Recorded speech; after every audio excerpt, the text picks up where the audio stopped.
color green, Petition Design 10. Sino ang Petition Design 10? Okay, go. Petition Design 10. Kamu ang color green. So, si Continuing Design 10, color pink, raise your hand, asa mo. Continuing Design 10, color pink. Your timeline ends here. Okay? So, pag mahuman mo ani, either mahuman ninyo dyan ang Design 10, maka-defend mo or dili. Pag abot diri, balhin mo sa cyan. Okay? Sa sky blue. Okay? So, wala na ang magenta, wala na ang magenta sa second term, sa third term. Ang inyong lifeline is up until here lang. So, if you wish to extend, mahimo mo cyan. Okay? Gets? Sa mga magenta. So, unsa ni siya? For example, mga regular design line, raise your hands. Okay, tanawi ang timeline. Regular design line, if mahuman mo first term, design line, tanawi ang inyong timeline under the color coding of cyan. Gets? So, walay cyan diri. Enroll mo design 9, ay design 10. Ang defense next for design 10 is diri pa. Okay? Klaro? Gets? So, like ang mga hawd na makahuman tayo sa design 9, karong first term, ang inyong design 10 na defense is diri pa. Okay? So, gets ha sa mga design 9 makers. Okay? Sa mga magenta, continuing, again, if mahuman mo ani, meaning graduate na mo. But if dili pa mo mahuman ani diri, you need to enroll here, wherein your next defense is diri. Okay? So, klaro ha? For the magenta people. Okay? And then, for the petition class, ang inyong defense pa, design and petition class is kanipay yung defense. So you have the entire term, basically the same design na 10. Yan ang setup na natin sa design 10 ngayon. You have the entire term to work on your design 10, and then by the end of the term, interim, defense tayo. Okay? So anong setup ha? So, sa continuing design 10, continuing pa man mo. So, hindi mo fresh start. Diba? Ayaw nito isipon na fresh start. So, una, diretso nyo na. Okay? Lalo na ha? Okay. So, any questions regarding the timeline? Isa-isa ko na ito siya per term. Hindi mo pwede ang i-register ang mag-enroll. Okay? So, if sa mga nagplano din ang mag-trip, adjust your trips according to this timeline. So kayo po, you pick your own timeline. Kano sa mo. Okay? But this is the timeline for the entire school year subject to little to no changes. Okay? So at least as early as now, you know how to plan your family trips, your mental health breaks, Ayaw, tama din. so there's nothing wrong with that. I did that also during my thesis. But at least you know when to plan it. Okay? So we support you for it also. So basta alam mo naman kung ano yung ating timeline. Okay, any questions? Klaro? Picture mo sa nakalawa mo. Okay na? Okay, kanina research fees. So this is according to the IRR guidelines. So that is the breakdown. So basically, again, individual thesis defense is 6,270. Again, pila? 6,270. Oo, so walay mag-redefense. Okay? So, first term. So, sa itong kinakapas, ani, November 8, deadline of the submission of grades. So, dirang nag-adjust ang timeline sa regular design 9. So, we want na pagkahuman sa inyong first term, nakasubmit na mo og revisions by week 14. So, by week 14, human na inyong revisions, na-approve na inyong revisions para ma-upload na to ang inyong passing grade by November 8. So, no extension ang revisions and ang post-defense requirements. So, sa design 9, dili siya. Ang design 10, dili siya na mabutang. So, para wala yung overlapping. So, why? Because, mag-proofreading pa. So, for the magenta, kanipa inyong kapasun. So, after ninyo mag-defense, mag-proofreading, and mag-bookbinding. Mag-compilation pa ng tanan. So, within the 1 month na remaining, mag-complete na ninyo tanan para finish line mo by November 6. Why? That is 1 week before sa declaration of graduates. So, kana ang kinaapas ko sa inyo. Kaya hindi na naman siya mag-move further down. So, hindi na naman siya mag-move further down because again, dapat nakapag-bookbind na mo by November 6. Okay, klaro ha? Sa mga magenta people. So, that's the goal para ma-submit ang inyong mga pangalan sa deadline of completion of deficiencies sa mga first term candidates for graduation. So, kana ang ating goal with the magenta people. Okay, so karatahan, wala may questions sa magenta people sa inyong timeline. So again, November 15 ang inyong declaration as and November 26 ang declaration ninyo as graduates, but the deadline of your grades is November 13. Okay, so klaro na sa mga magenta people. So, if dili gihapon makaangkas sa mga magenta people ani, then therefore you need to re-enroll na sa second term. So by the second term, naanay regular design 10. Bawal ba ta mag Sabay siya with the regular na ayun na continuing na design 9 and the continuing na petition design 10 na nagsugod this first term. Valid pa man. So lahat na nakapasa ng design 9 ng first term Bawal daw may should enroll sa regular design 10. Even though wala mo nakapasa sa design 9 during the first term, you still need to enroll sa inyong regular design 10 kung gusto nyo mag-graduate full for this school year. Gets? You cannot have your defense, you cannot be scheduled with an oral defense if hindi mo enroll sa subject. Okay? So, klaro ha? So, this is the timeline. Notice, sa color coding, walay sayan. Mag-re-enroll ko next year. So, for the entire term, consultations lang na. You will work on your design 10. So, over the Christmas break, over the undas break na ni. Undas break, Pwede mo mag-enroll? and then Ano Christmas mag-enroll? break. Diba?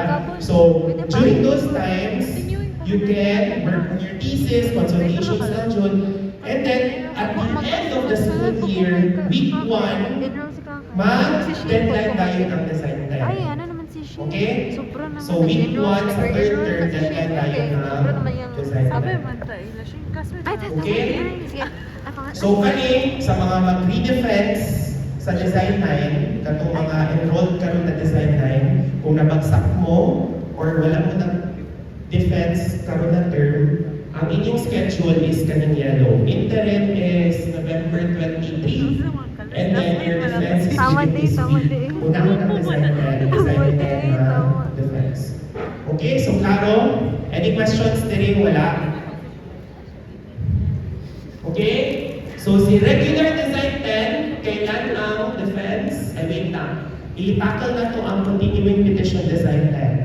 So, kamo mga petition, mga green people, if gusto na ninyo makagraduate or mag-count as second term graduate, your defense is here sa taas. Kasi you have the entire term to work on your design. Karoon na term to work on your design.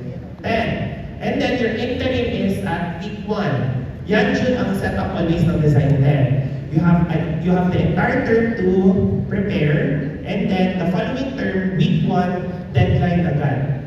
Ganun ang setup ng design 10. So, week 1, deadline agad, interim, and then the following week, defense agad. Okay, so ganyan ang setup ng design 10. Kasi after yan, we need to ensure din na makaapas kayo nito declaration of graduates na deadline. So by March 19, here, you need to be done with all of the proofreading, the portfolios, the exit exams, the compre exams, lahat yan. Dapat matapos, makapabookbind by this date, a week before the declaration of the grades. Okay, so klaro ha sa mga petition design plan. Raise your hand again for petition design plan. Diretso. Enroll ko sa Big Okay, sige. Mag-enroll. Pero So, mag-enroll tag di na yun. That's it. Sige. So, kano sa itong Yes, question. November?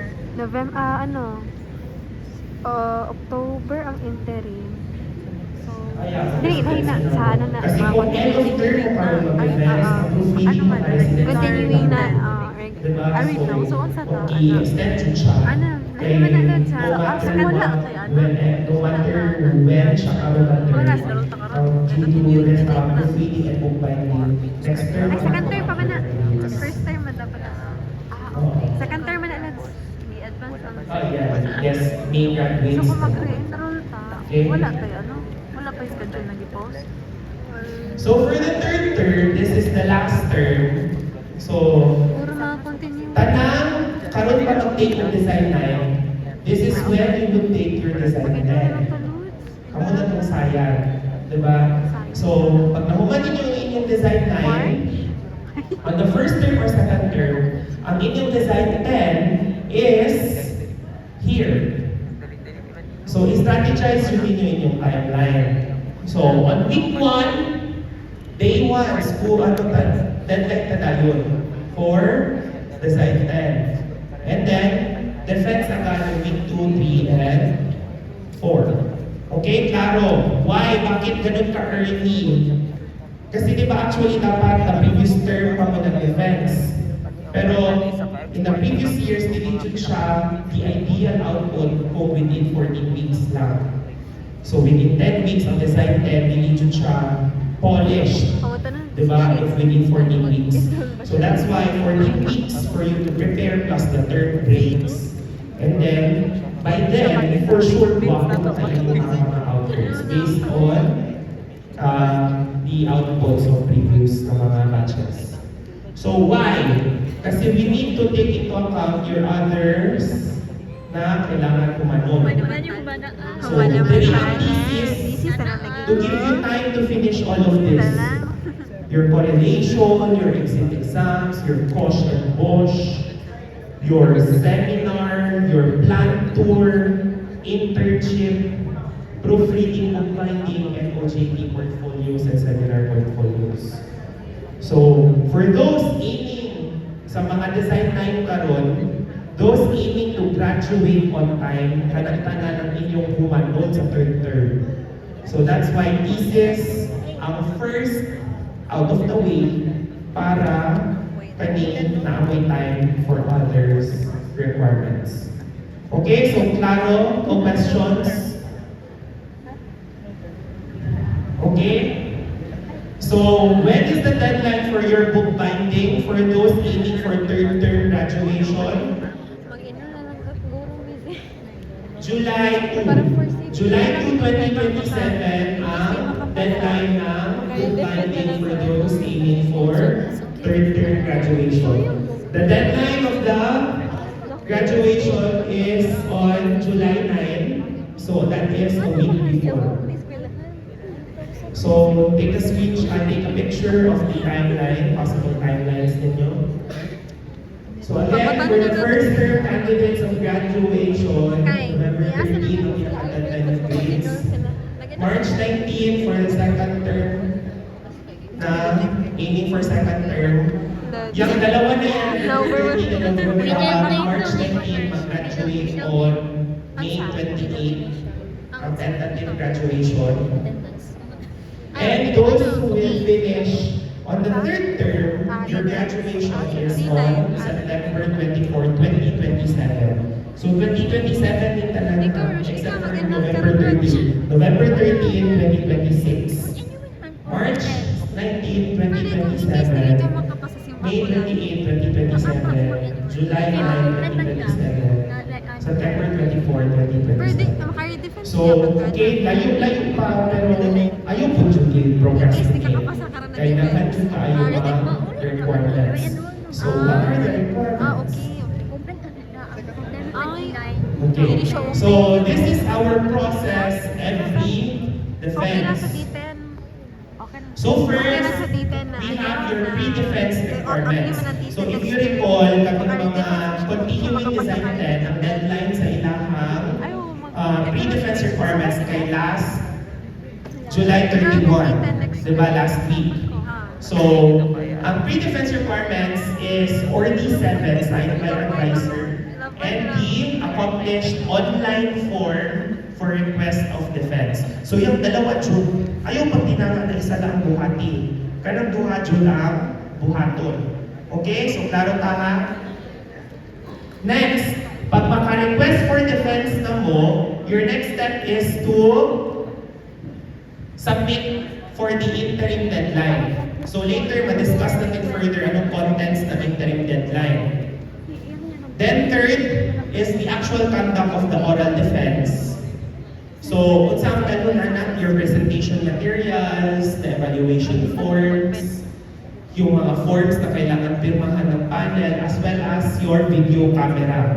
Kasi you need to record your defense as proof na nahitabo siya because we will be sending that video to the ORD, to the Office of the Research and Development and Innovations.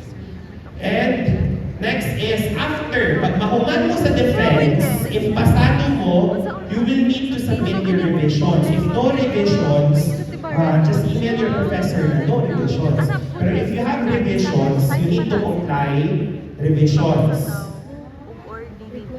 And then, if bagsak or pasado mo, you need to submit the post-defense requirements. So again ha, after the oral defense, if pasado mo, you need to submit the two.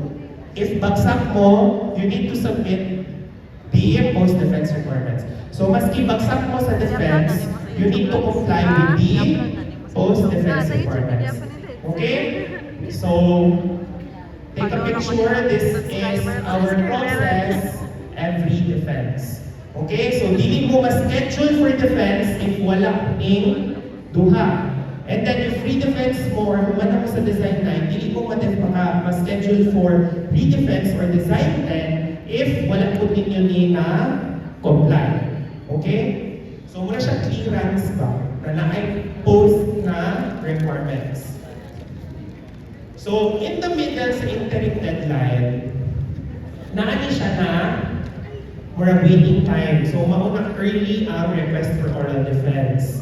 Because we need to process pa the billing, kung magpapirma pa mo sa treasury, magbayad pa mo online. So, naa siya'y allowance gamay. So, early June ang request for oral defense, way ahead siya of your interim deadline. Okay, so klaro, to give time for the billing to be processed, makabayad mo. Okay, so klaro na gets ni. So, katong mga nag-submit na for request for oral defense, I will be processing your request for billing. You will be waiting for the billing numbers to be released by the Treasury. Once ma-receive mo text message, di na pa mo pwede magbayad. Kaya kung magbayad mo na wala pa tong billing, ma-absorb siya sa inyong tuition fees, murag anak gawas. So, make sure that you are billed for the, how much to? 6,270 before mo mag-pay. Ano siya mag-pay Okay? difference Para pag sa kabalo na, dito siya Hindi pa ba patulog. na- So, student, to pay the billed amount, and then you keep your OR. Kaya submit ninyo sa ang OR. Okay? So, pag online payments, dili po mo dapat mag-screenshot kita sa GCash. Kaya need yun na po para sa system na naka-OR siya. Okay? So, sometimes kung mag-text na si, si treasury o OR number sa inyo nga, kato okay na to sa kuha. Screenshot lang ninyo na naka-OR number pag online payment mo. Okay? Basta dapat si OR number. Okay? And then, after na, katong inyong resibo, i-attach ninyo ang OR number sa inyong interim checklist. So, ano naman ang interim checklist? This is your interim checklist. Pero at least- So, lahat ng students na nag-submit ng pre-defense na requirements must also accomplish this checklist. So if nagplano mo na mag-no defense or i-defer ninyo yung defense, mag-submit mo ani para ang inyong billing ma-transfer to the next term. If hindi kayo mag-submit nito, sa next term, ma-bill ko na naman kayo. Get? So, ma-double billing kayo. Dalawa ang bayaran nyo. Diba? Kasi hindi ko na i-cancel na billing natin, bahala kayo dyan. Kasi inyo man yung hindi nyo i-inform. So, ang ayaw natin ma-avoid is kung hindi kayo mag-defense, yung inyong billing ma-transfer sa next term na willing na kayo mag-defense. Diba? So, kapag hindi nyo yan gawin, mag-stop ang inyong billing, and then need nyo yan bayaran lahat. Gets? So, we wouldn't want that. How many times kayo mag-pay ng 6,700, ano yun? 6,270. So, as much as possible, kung hindi kayo magpatuloy sa inyong defense, you need to inform me by submitting an interim checklist and nakalagay i-X nyo sa baba yung ready for defense. Ilagay nyo lang dito X, tapos ilagay nyo ang billing number nyo dito, ang inyong OR dito. Tapos, understood ko na yan siya na OR, i-transfer sa next na term. Okay, so klaro tayo dyan ha? So lahat ng nag-request for defense, lahat ng nag-bill, mag-submit ng interim checklist, regardless if magpatuloy or hindi magpatuloy. Okay, that is scenario number 1. Scenario number 2, nag-submit ng interim, pero nag-no-show sa day of the defense. Anong mangyari niyan? Wala na, absorb na ang payment. So, pag nag-submit ka ng interim, and then on the day of your defense, hindi ka nag-show up, naka-schedule tayo, naka-invite tayo ng panels, nag-make time ang panel sa inyo, wala na, paid for kayo. Okay? Taro ha? Respect the time of your professional panels. Okay? So, absorb agad ang payment. So, ang payment, pwede siya ma-transfer to a next term, to the next term, only if i-inform nyo ako during the interim submission. Okay? So, klaro? Gets it? Yes, Kate. Malfunction ako. Kasi wala pa na kayo Yes, you can still use that one. Wala pa. Ilagay mo yung OR Kaya na ko yung number picture mo. atong ano sa kuingon. Like, Sige. Okay, so starting yung kanya sa previous pamangkot yun. So, starting this year, strictly, follow natin ang new system na need yung i-inform ako if gamitin yung this term or hindi sa inyong billing. Okay? Kaya parang kung hindi kayo mag-show, ay parang kung i-transfer niyo siya sa next term, inform nyo ako advance para mag-transfer mo siya sa next term. Okay? So, klaro tayo ha? Any more other questions? Yung mga na-double billing dyan? Wala na? Lahat man dyan, no? Yung mga meron pa kayong mga resibo from the previous. Okay? Sige. So, aside from the payment na under the interim submission, anong laman ng interim submission? So the interim checklist is composed of Design 9 and Design 10 requirements. So sa Design 10 requirements, yan siya previously. But ngayon, it has been revised to Article 1, Article 2. So for the Design 9 students, we will be discussing that separately na kay maghaba yung orientation na yun. So separate na ating discussion for the Article 1, Article 2 para dapat present pa rin kayo ha, baka mag-uwian na kayo sa mga probinsya. Sa Wednesday, mag-discuss tayo yan kung anong content ng manuscript, Article 1, Article 2. Okay? So, for Design 10, anong laman ng Design 10 sa interim? The 1 copy manuscript, 3 copies AP drawings, and proof of scaled model in progress, proof of presentation in progress, and proof of concept boards na in progress. Okay, yan ang interim. Sa Design 9, you need to also submit 3 copies of your manuscript. Again, hindi siya online submission lang ha.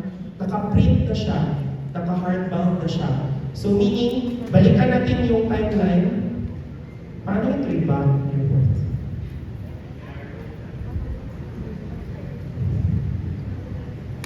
So balikan natin yung timeline for the first term. So meaning for Design 9 ha, kasi ngayon pa kayo mag-interim, hindi ko na-expound sa mga nag-design 10 na nag-design 9. Mga first time Design 9 takers, ang interim nyo is, kailan to? Anong date? Kailan? Louder? Louder! Okay, so meaning October 9, final na ang thesis manuscript. Kasi ring bind na siya.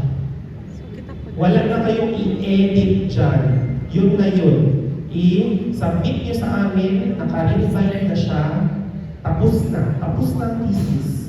Ready na siya for presentation. Gets ha? Again, kailan ang interim Design 9? Okay, itatak na yan. So meaning, work na June. Because the deadliest deadline is October 9. Okay? So, sa inyong mga Design 10, alam nyo na yan. Okay? Naka-try na kayo ng interview. Ano?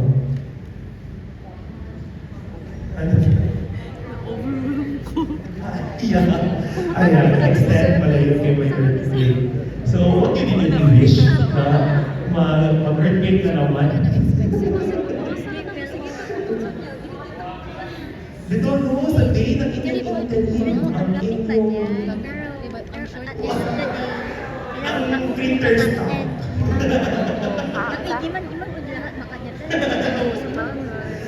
Oy, ayaw lang kung inyong English, ha? Na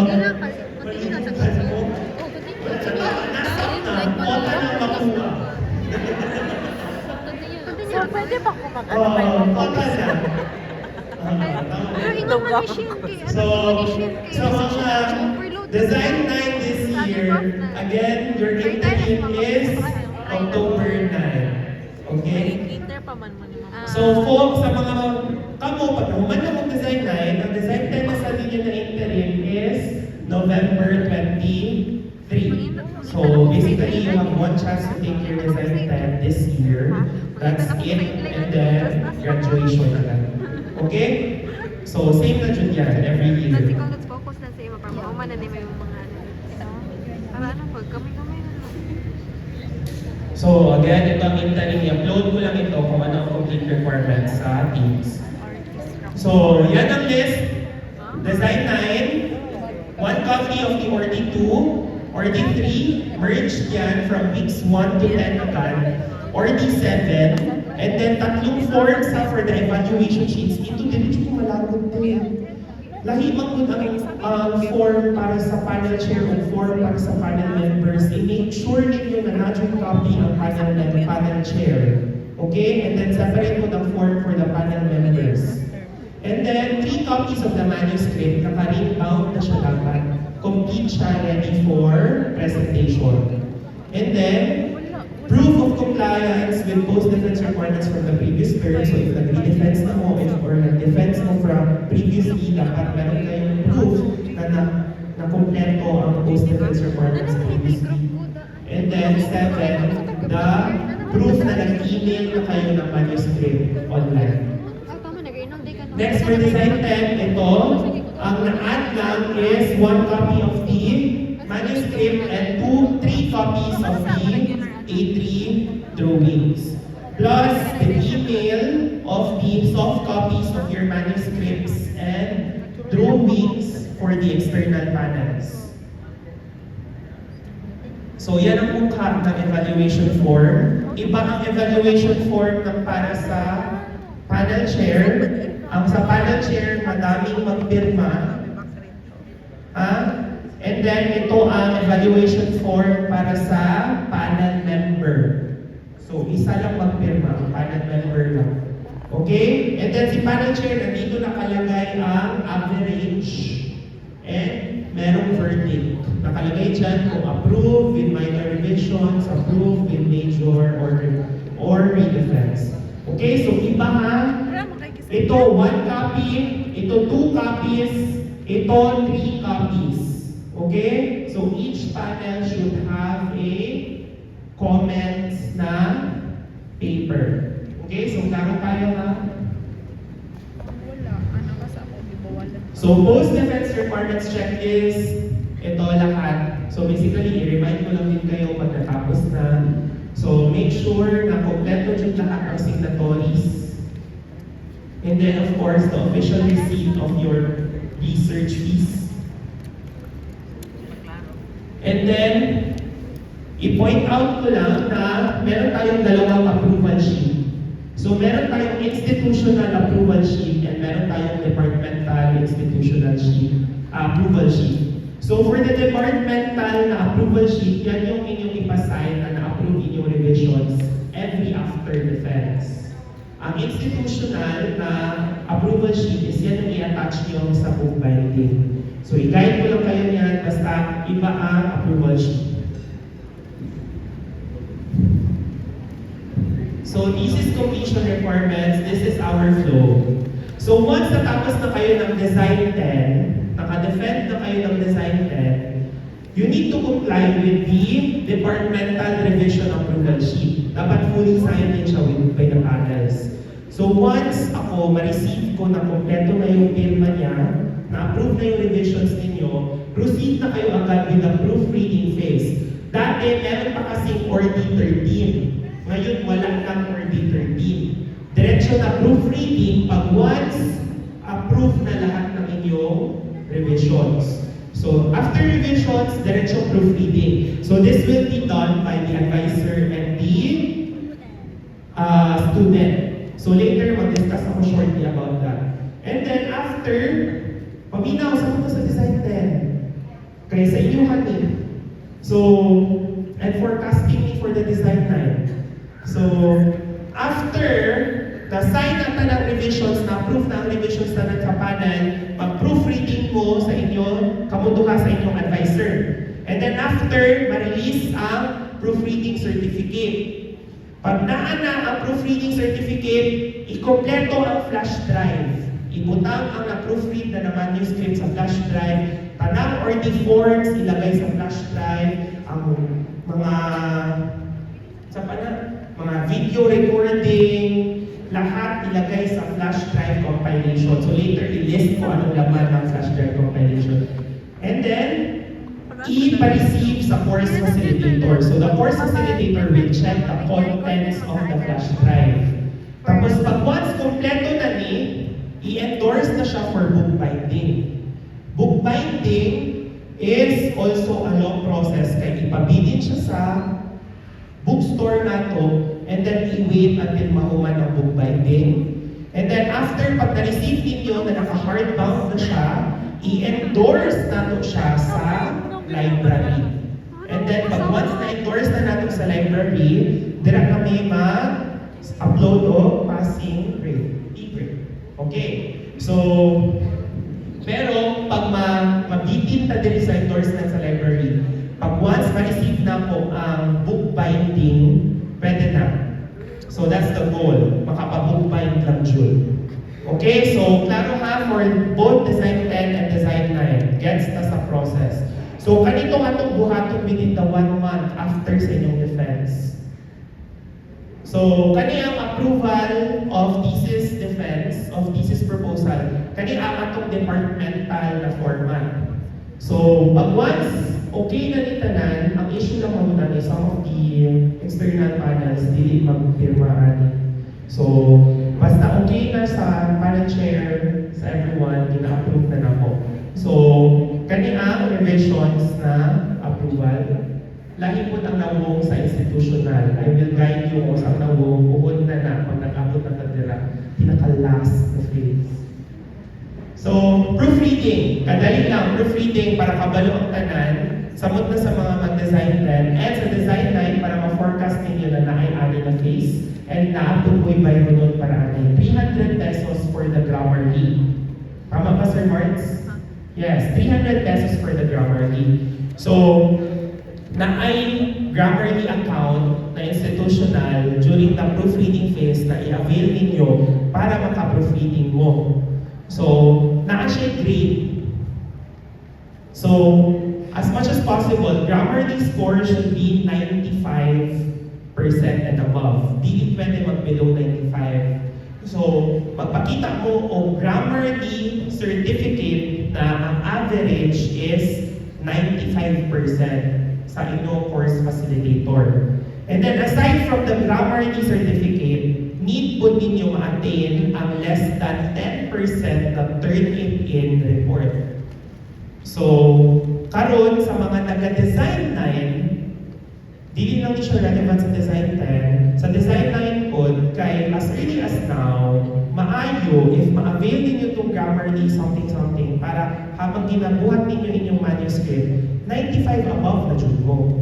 Para dili na mo mag-usap-usap, pag-abot pa sa design 10 during the proofreading, dito pa mo ma-edit para ma-95% siya. Okay? And ang Turnitin, i-open na po ang submission bin via Blackboard so that anytime you can check your Turnitin percentage. So, dili siya pwede mag-more than 10%. So, less than 10% dyan dapat ang inyong Turnitin report. So, while you are drafting your Design 9 manuscripts, for those who are currently still in Design 9, ma-check ninyo siya daan, as well as in your Grammarly na hindi siya dapat more than 95 siya. Again, pag Grammarly, dapat more than 95%. Pag Turnitin, less than 10%. Okay? So, I hope that is clear. That applies sa Design 9 para hindi ka mo mag-edit after sa proofreading. For the Design 10, karon ma-advance na ninyo og edit. Oo, if not like that. After na lang siguro pag maka-defense na. So, kani ang flow ha, wala na niya. Pag ma-picture mo, wala na niya. Kanang green na lang. So, X na niya. I wait lang. Basta kaning green lang inyong picturean. Kanila ang natong i-follow. That is the proofreading process with Grammarly. Karon man good, ang bayronod aning current katong previous years, 1,000 plus. Kaya it involves a person. A person, na-replace na ng AI ang jobs. So, yun, it involves a person, an actual proofreader. But now, here, remove si proofreader, the Grammarly. Alam mo AI is taking away our jobs. Charlie. So karon Grammarly na lang ang inyong mayroon. Piling na tao, nakalungay sa mga Okay, so klaro tahan, gets. Okay, so now let's proceed. We are done with proofreading. This is the flash drive compilation. So, soon na ito. Pag once we get there, you will need to produce a flash drive complete with all of the documents that you've produced during your thesis. So, may tagging siya. Every year, nagapagandahan ng tagging. So, last year ito, this year ito, wala akong maganda na pictures, Martini meron. So, soon, maabot na mo, maabot na mo June. So, ito ang content. So, final and proofread manuscript, final and reviewed A3 drawings, design 9, presentation yung slideshow, design 10, defense slideshow, design 10, concept boards, design 10, walkthrough, MP4 file, collage picture of your scale model, kay picture na lang, kay hindi man ano, design 9, defense video recording, design 10, defense video recording, lahat ng ordi forms, yung inyong abstract in IEEE format or yung format na i-produce bago ni Architect Alex, and the poster. So, ito siya sample. So basically, yan ang laman lahat. Hindi lang nalagay dito yung ordi forms, wala ko na screenshot. Pero this is an example of a complete thesis compilation. So, kaniyan sa mga nag-design 10, kaniyang inyo i-umanon by the end of the term. So, okay? And then sample. Ito yung abstract, extended abstract, 10 pages maximum na ina-encapsulate yung inyong research, basically ready for conference submission or publication.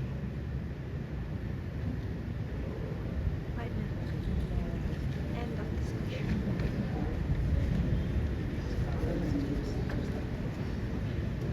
Hello.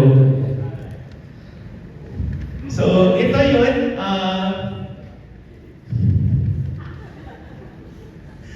So, ganito. So, pag-learning kami. Ay, dapat na yung host din. So, ganitong abstract, extended abstract sample na gina-encapsulate dapat ang inyong entirety of your thesis in just 10 pages. Ready for conference, publication, or submission. Ganitong poster, so basically the gist of the poster, hindi na naman siya gina-require. Or siya tarpaulin na murag ani.